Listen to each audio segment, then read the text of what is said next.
Gjithsesi respekti nuk blihet në një farë mënyrë, as edhe nuk kërkohet, ai në një farë mënyrë meritohet. Ndërsa respektin përgjithësi e përkufizon shumë mirë Islami. I dërguari Allahut Muhamedi sallallahu alaihi wasallam ka thënë: "Laysa minna man lam yarham saghirana wa lam yuqir kabirana wa lam ya'rif li 'alimina qadra." Nuk është prej neve ai I cili nuk e mëshiron të riun, nuk e respekton të vjetrin dhe nuk ja di vlerën dietarit. Tash këtu në këtë rast po të isha në një pozicion të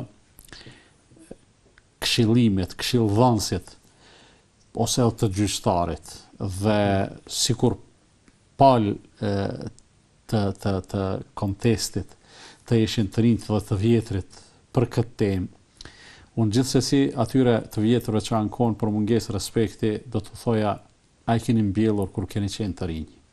Dhe a jeni duke e kultivuar tani më me kujdes, dashamirësi dhe mshuri e mshirë ndaj të rinjve. Ndërsa të rinjve u kisha thonë, mbilleni se do të duhet kur të shtyheni në moshë.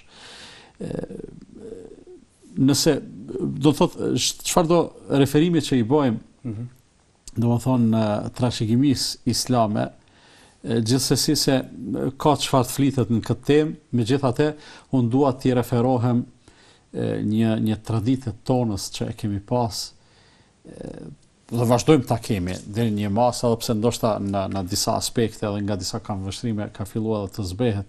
Megjithatë, një traditë e jona është dëshmu si jashtë zakonisht e mirë për shumë fakte dhe ka shumë argumente për këtë, mirë po unë shpeshherë e marr një argument shumë të thjesht, shumë të përditshmërisë, të mos them banal, ku në fjalorin ton, në zhargonin ton, më mirë me thonë, fjalorin e përditshmërisë, kemi patur shprehje të shumta për secilin që është më I vjetër se ne.